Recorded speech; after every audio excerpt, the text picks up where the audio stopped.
My name is Carol Martin. I am 26 years old. I grew up in a family that looked beautifully ordinary from the outside.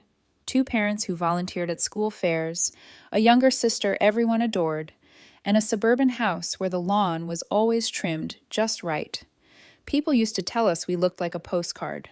But postcards only show you the front, not the corners where the paper has been bent for years, or the faded ink that hints at all the fingerprints pressed into it. And in our postcard life, Emma was the glossy centerpiece while I was somewhere near the edge, visible, but never in focus.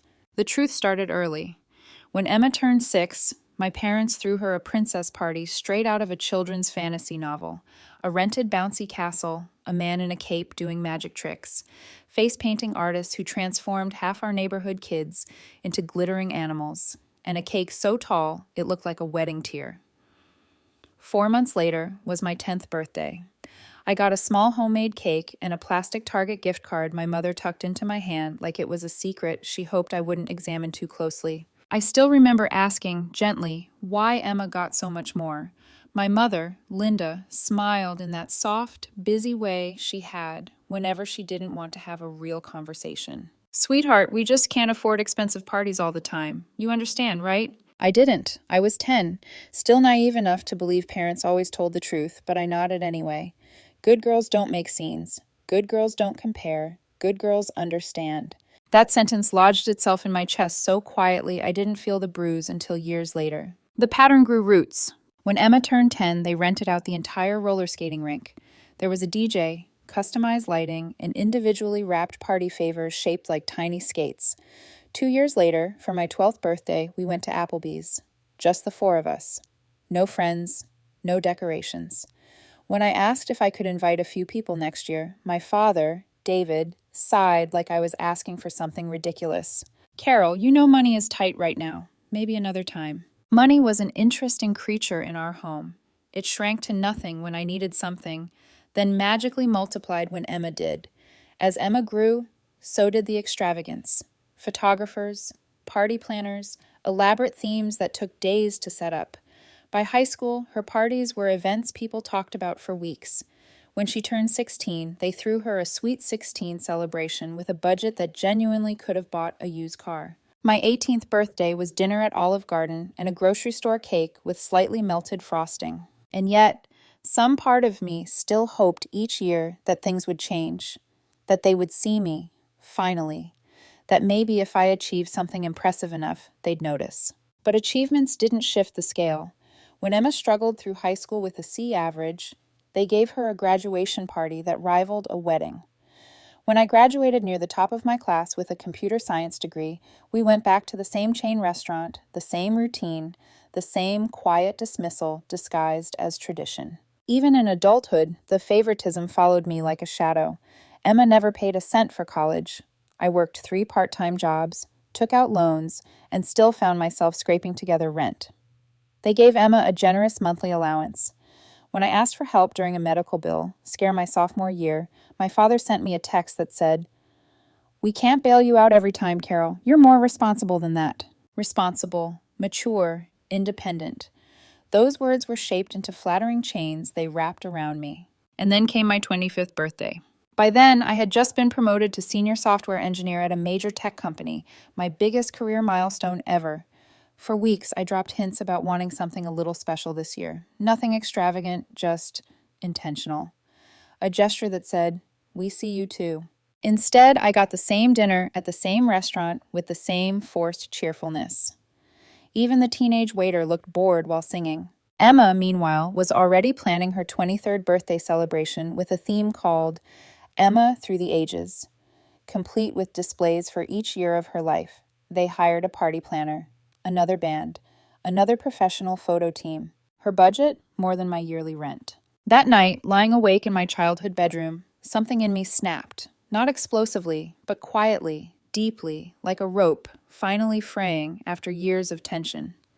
I scrolled through Emma's social media, studying years of parties that looked like magazine spreads, custom cakes, photographers, catered dinners, designer decorations. Then I scrolled through my own profile. Depressing dinners, grocery store cakes, forced smiles. The contrast was so sharp it felt like a wound.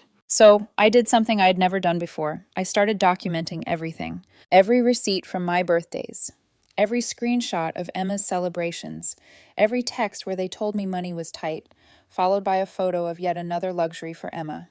Every moment of favoritism, large or tiny, that chipped away at who I was. I made spreadsheets, because that's who I am. I calculated the costs of Emma's parties over the years, using conservative estimates. Sweet 16? Around $8,000. 21st birthday? Nearly $12,000. All her birthdays combined, about $60,000. Mine? Maybe $2,000 total in 25 years. Staring at those numbers made my eyes burn. This wasn't just oversight. This was an entire childhood and early adulthood built around the idea that Emma deserved more than I did. Anger didn't come all at once. It thickened slowly, like honey, coating every memory until everything tasted bittersweet. But beneath the anger was something heavier: grief. Grief for the girl who kept hoping. Grief for the woman who kept excusing. Grief for the years spent being the mature one because it was easier for them. But grief can be alchemy. That night, I opened a new savings account. I named it Operation Self-Worth. And I promised myself that someday, just once, I would experience a birthday that made me feel like I mattered. I began changing my habits the next morning. Cooking at home, declining outings, taking on freelance work, cutting luxuries. Everything I saved went straight into Operation Self-Worth. And as the balance slowly grew, something inside me shifted too. A hardness, a clarity, a sense of purpose. I knew it wouldn't be quick, it wouldn't be easy. But for the first time in my life, I wasn't waiting for my family to celebrate me. I was preparing to celebrate myself. And I knew, deep in the quiet place where resolve is born, that when the moment came, the world my parents had so carefully maintained was going to shake. Operation Self-Worth changed me faster than I expected. Within a few months, I became someone my family barely recognized. Quieter, more distant, but also sharper, more focused. It wasn't intentional at first. I was just tired of performing gratitude for scraps.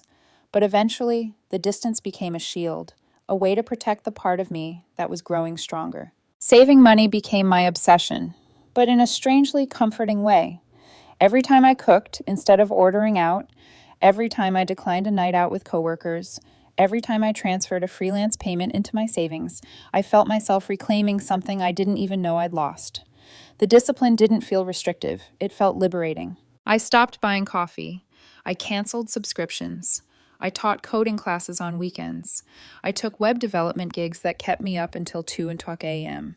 My coworkers joked that I had become a hermit. I laughed along, but privately, every sacrifice was a small rebellion.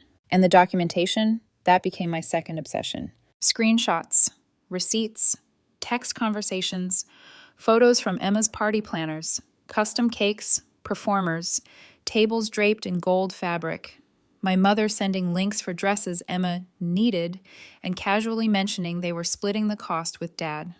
My father texting me about work ethic while wiring Emma another $300 just because. Every small slight that I had once swallowed became evidence, proof that I wasn't imagining things, proof that I hadn't been dramatic or ungrateful or overly sensitive. The more I recorded, the clearer the pattern became. It wasn't just birthdays, it wasn't just milestones, it was life. But the more aware I became, the more difficult it was to keep smiling through it. 6 months into Operation Self-Worth, we were sitting at a family dinner when Emma launched into a monologue about her upcoming 23rd birthday party. Apparently, the theme, Emma Through the Ages, had inspired a new idea for a follow-up party next year, something Hollywood-themed, with custom lighting and a red carpet entrance. "That sounds expensive," I murmured, cutting my chicken into perfect squares to keep my hands steady. "Emma deserves something big," my mother insisted, barely looking at me. "She's been under so much stress lately." Emma, who had never worked a job in her life, nodded solemnly. Then Mom turned her attention to me. "Carol, honey, you've become so selfish lately. You never help anymore. You always look irritated."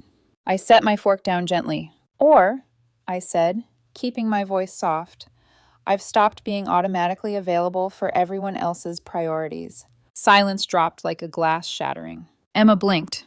Dad shifted in his chair. Mom frowned in confusion, as if I'd spoken in a language she didn't understand. Dad cleared his throat. Carol is just stressed with work, he told Mom, as though I wasn't sitting right there. Actually, I interrupted, I've never been happier with work. I got another promotion last month. This was true, and the money from it had gone straight into Operation Self-Worth. That's wonderful, Mom said automatically, already turning back to Emma as she talked about custom photo backdrops. I excused myself early that night. In the car, sitting alone in the dark, a realization settled over me like a slow, burning truth. They didn't dislike me. They didn't hate me. They just didn't see me. I was the responsible one, the easy one, the strong one, the child who didn't need attention. And because they believed I didn't need it, they convinced themselves Emma did. And if they had to choose, they chose Emma every time. But I wasn't choosing them anymore. By the 9th month of saving, I was exhausted but exhilarated. The balance in Operation Self-Worth was growing steadily, but not fast enough for the vision that had begun forming in my head. A birthday trip, not just a birthday trip, the birthday trip. The one that would rewrite the narrative of my entire life. Tokyo. The idea came to me quietly, the way the most important ideas do. I'd seen photos online before. Neon lights reflected in rain puddles, cherry blossoms glowing at dusk, skyscrapers rising like silver towers. But more than that, Tokyo represented everything I'd been denied. Beauty, intention, extravagance, celebration. A place designed to make you feel alive. I spent nights researching. Best time to go. Most beautiful hotels. Exclusive restaurants that required reservations months in advance. Hidden gardens, cultural landmarks, private tours and experiences.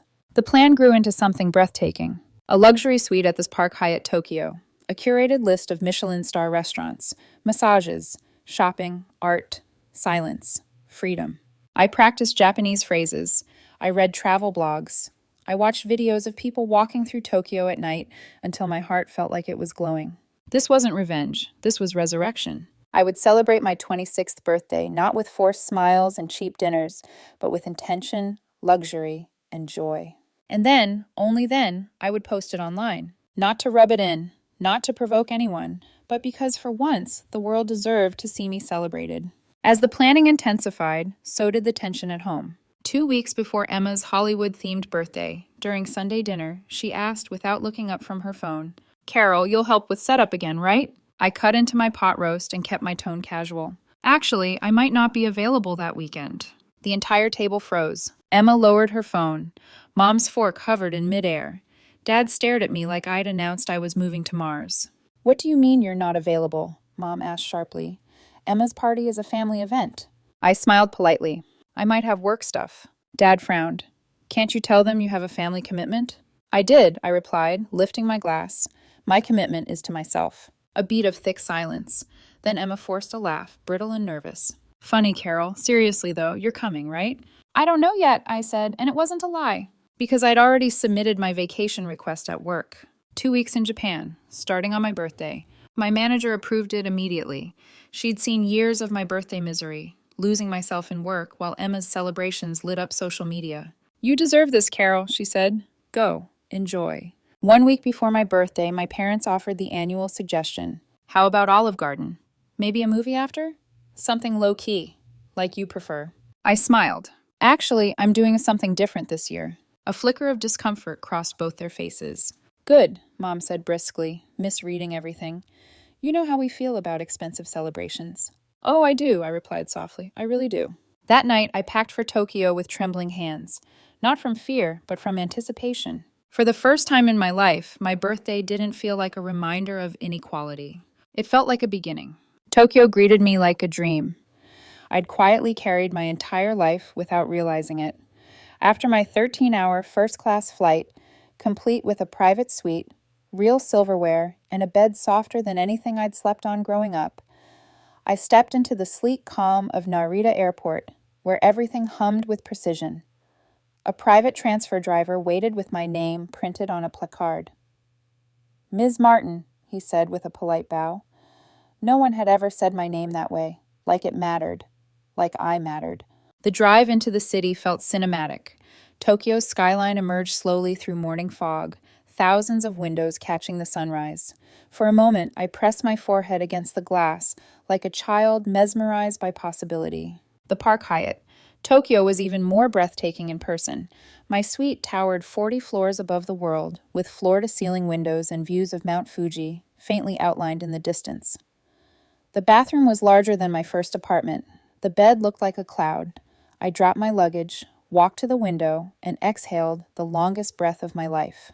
This is mine, I thought. I gave this to myself. I spent my birthday morning wrapped in a plush robe, eating breakfast in bed while the sun painted gold streaks across the imperial palace. I had a spa appointment that cost more than any birthday my parents ever gave me, and it was worth every cent. Later, I wandered through Ginza's high-end district, buying a few pieces I'd admired for years, but never believed I deserved.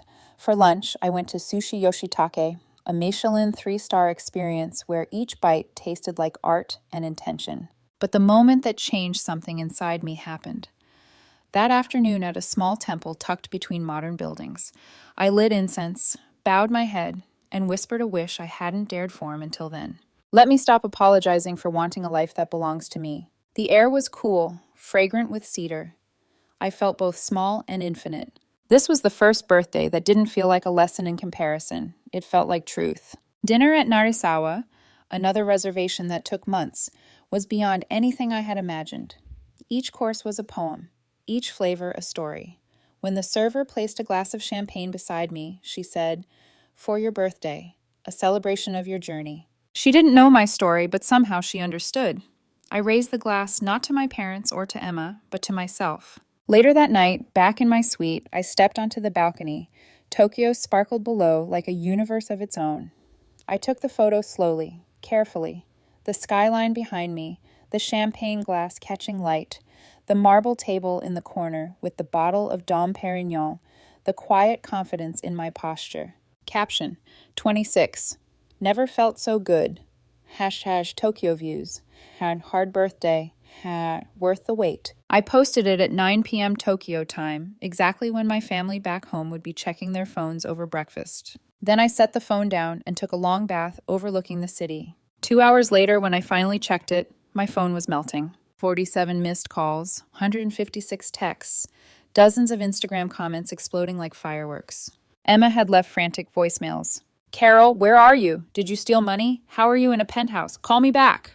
My parents. Mom. "We are very worried. Call us now." Dad. "Carol, this isn't responsible. Where did the money come from?" Mom. "Emma is devastated. You ruined her party planning." There it was, the truth hiding under the worry. Their concern had strings attached. Extended family chimed in too, some shocked, some curious, some openly criticizing my parents in ways they never had before. Aunt Carol. "Wait, when did Carol become rich? Thought Emma was the favored one." Cousin Rachel. "Interesting how Carol can afford Tokyo, but her birthdays were always at Olive Garden." Uncle Tom. Almost like the financial situation was never really the problem. That comment had 17 likes. Emma, clearly spiraling, commented, "Some of us care about family, not Instagram likes." Her friends liked it, everyone else ignored it. My coworker Jake wrote, "Carol finally celebrating herself the way she deserves." I replied, "Better late than never." Immediately my phone rang again. "Emma," I answered. "Carol, why would you do this? Everyone is talking about this instead of my party. Mom is crying. Dad is furious. This is selfish." "Selfish?" I repeated softly. "For celebrating my birthday? You blindsided us. You lied. You said you were going to a spa." "I said I was doing something different," I corrected calmly, and I did. She inhaled sharply. "How are you paying for this? Did someone give you money?" "No," I said. "I saved. I worked. I sacrificed." "That's not funny." "It wasn't a joke." Silence. A long, heavy one. Then, almost in a whisper, "You're ruining my birthday." There it was. The truth under every meltdown, every argument, every accusation. My existence was an inconvenience. "I'm sorry my birthday is affecting your birthday," I said gently, truly. "You're mocking me!" "No, I'm just done shrinking so you can shine." I hung up. 30 seconds later, my mother called. "Carol, you call me back this instant. We are worried sick. This is not like you. You said spa retreat, not Japan. And this suite, Carol, this must be tens of thousands of dollars." I took a breath. "Mom, I saved the money. I worked for it. I didn't ask you for anything." "But this is irresponsible." "More irresponsible than spending $12,000 on Emma's 21st birthday party?" Dead silence. "Carol, this isn't about Emma," she finally said. "It always is," I replied quietly. It always has been. When she launched into another scolding, I cut her off. I have dinner reservations. We'll talk later. You will not hang up. I hung up. Then I blocked all three of them on Instagram. Not out of spite, but because I wanted to enjoy Tokyo without their panic overshadowing my joy. The next morning, I posted another photo. Breakfast plated like artwork with Tokyo shimmering behind it. Caption: Day 2 in paradise. Sometimes the best gifts are the ones you give yourself. Minutes later, Emma called again, crying. Please stop posting. Everyone is asking questions. You're embarrassing us. I sipped my tea. I'm embarrassing you by celebrating myself? You're embarrassing us by making it obvious things weren't equal, she shot back. A pause. Finally, she whispered, broken. They were never equal, were they? It hit me harder than I expected, but I couldn't fix decades of damage in a single phone call. Emma, I said softly, some things you can't undo. You can only learn from them. I want to fix it, she said. When you get home, can we talk? Really talk? I didn't answer. Tokyo deserved my full attention, and for once in my life, I did too. Returning home felt strange. Tokyo had rearranged something inside me, quietly, but permanently. My apartment seemed smaller but more intimate, as if it finally belonged to a woman who understood her own worth. For 3 days, I didn't contact anyone. I unpacked slowly, cooked meals for myself, and walked around my neighborhood with an unhurried sense of freedom. It was the first time I'd ever returned from a birthday feeling whole. On the 4th day, there was a knock at my door. When I opened it, Emma stood there, eyes swollen, hair unkempt, clothes rumpled. She looked nothing like the effortlessly perfect younger sister I'd grown up beside. She didn't even say hello. She just whispered, "Can I come in, please?" I stepped aside. Emma walked to the kitchen table and sank into a chair like she had run a marathon. I made tea without speaking, the quiet stretching between us like a taut thread. When I finally sat across from her, she inhaled shakily. I canceled my birthday party, she said. I blinked. What? There's no point in having a party when half the family is questioning everything, and mom is having panic attacks and dad keeps trying to justify decisions that don't make sense when you say them out loud. She gave a weak laugh. And I don't deserve it. Not after seeing how you spent your birthday, and how I've spent mine. Her voice broke. I stayed silent, letting her speak. After your post, I started remembering things. Stuff I haven't thought about in years. She wiped her face. When I turned 10, that huge skating rink party, you cried that night. I remember, and Mom told you that you were being jealous and ungrateful. I remember hearing it. I didn't question it. I just accepted it. Her eyes filled again. Carol, you asked for things. You did ask. And Mom and Dad told you no so often that you eventually stopped asking. And I never noticed. Or maybe I didn't want to. I waited, my throat thick. Mom and Dad are trying to spin it now, Emma said bitterly. They're saying money was tight some years, and that you preferred quiet things. But Carol, they threw me a $10,000 party last year. They cannot pretend it was about money. A long silence stretched. They valued me more, Emma whispered. And I let them. I let them treat me like royalty while you got leftovers. I let them make you the mature one, the understanding one, and I never once asked why you always had to be those things. Her words were knives, but they weren't aimed to wound. They were meant to reveal. I don't think they set out to love you more, I said quietly.